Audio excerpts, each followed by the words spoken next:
বড়দিনের উৎসবের আবহে সাজ সাজ রব রাজধানীর গির্জাগুলোতে। বরাবরের মতো এবারও যিশুকে বরণের আয়োজনে কোনো কমতি রাখেননি খ্রিস্ট ধর্মাবলম্বীরা। বড়দিন উপলক্ষে বর্ণিল আলোকসজ্জায় সেজেছে রাজধানীর চার্চগুলো। দিনব্যাপী ছিল প্রার্থনা, বাইবেল পাঠ, কেক কাটা, কীর্তন সহ বিভিন্ন আনুষ্ঠানিকতা। সবাইকে মেরি ক্রিসমাসের শুভেচ্ছা। সবার জন্য আমরা প্রার্থনা করেছি সবাই যেন ভালো থাকে, সুস্থ থাকে। আমি আনন্দিত, গর্বিত যে আজকে এত সুন্দর একটা দিন আমরা পেয়েছি। এই দিনে খ্রিস্টান সম্প্রদায়ে সারা পৃথিবী জুড়ে সবাই অনেক আনন্দে মেতে ওঠে।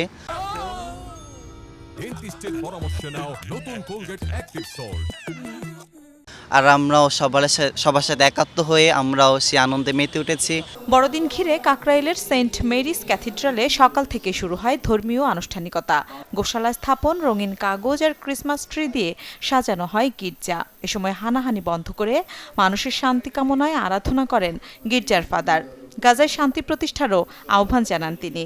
আমাদের যে প্রধান ধর্মগুরু, সারা পৃথিবীর নেতা, পুণ্যপিতা পোপ লিও, তিনি এবার বড়দিনের বার্তা দিয়েছেন যেন আমরা গাজা যে শিশুদের হত্যা করা হচ্ছে সেখানকার শান্তি, পৃথিবীর শান্তির জন্য আমরা প্রার্থনা করি।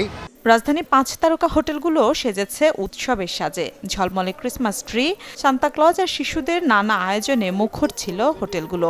সবাইকে বড়দিনের শুভেচ্ছা। নির্বিঘ্নে বড়দিন পালনে রাজধানী জুড়ে ছিল বাড়তি নিরাপত্তা। তেজগাঁওয়ে গির্জা পরিদর্শনে এসে নিরাপত্তা পরিস্থিতি নিয়ে স্বস্তির কথা জানান প্রধান উপদেষ্টার প্রেস সচিব শফিকুল আলম। আমাদের গভর্নমেন্ট চেষ্টা করেছেন সব জায়গায় সিকিউরিটি বাড়াতে, সবার সিকিউরিটি এনশিওর করতে। ফেস্টিভ্যালে একটা পুলিশও যখন লাগবে না, ওই দিনটাই যেতে চাই সবাই যাতে উইদাউট পুলিশ, উইদাউট সিকিউরিটি আনন্দ করতে পারেন। খ্রিস্ট ধর্মাবলম্বীদের বিশ্বাস, যীশু খ্রিস্ট এই দিনে ফিলিস্তিনের পশ্চিম তীরের বেথলেহেম শহরের এক গোয়াল ঘরে জন্মগ্রহণ করেন।